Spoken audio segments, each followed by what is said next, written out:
Jesus says to love your neighbor. We need to be asking ourselves, God, what is my role? How do you want me to be a light? We decided we were going to open up our facility every day, invite these migrant people, let them shower, provide them with hygiene items. We were serving breakfast to 30, 40, 50 people a day. And with every opportunity to serve them came an opportunity to share the love of Christ. 30% of people that live in our communities just don't have clean water to drink or to utilize in their homes. This last year, we were able to help a local farmer put in a deep well in his community, and he's able to now garden and farm year-round. And out of this, he's had more opportunities to engage the farmers in his village, and many have come to faith, and they've actually started a fellowship. We planted ourselves in the university zone, and all of a sudden we realized there's a hidden international community in the area. All kinds of people that needed a good coffee shop, and then we ended up talking about Jesus. We've actually started a monthly English international church.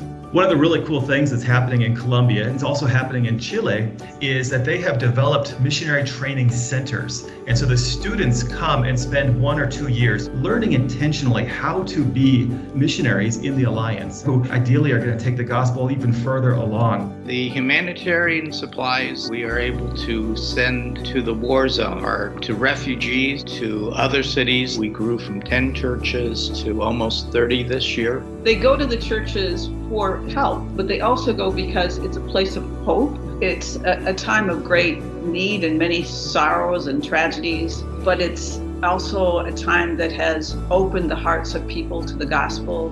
We have responded to a felt need of unaccompanied minors who arrive in Spain, escaping from very tragic situations. Lodging, food, clothing, safety, friendship. Our home is also their home. We're excited about investing in the next generation, about bringing interns alongside of us and having short-term trips come and experience what it looks like to be the piece of Jesus in a hard place. That's just how we continue to multiply ourselves. That's how Jesus is glorified. That's how the kingdom is built. And we're just absolutely thrilled and excited to work with young people who are hungry. We are currently working with young teenage girls and young adult women, refugees who have fled a humanitarian crisis in their home country. We've been providing space so that they could deal with very traumatic experiences that they've endured. We also take time to read scripture and we discuss those scriptures.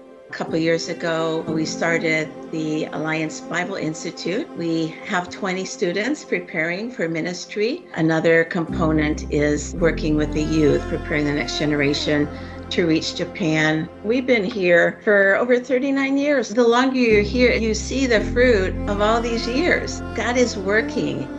We say often, we couldn't go without the Alliance Church and we wouldn't want to. Without the support of the larger Alliance, we couldn't stay. To be able to find something practical that you can do to help, that brings great joy. It has meant everything. We just are so grateful for churches and individuals in the U.S. who support us and make this possible.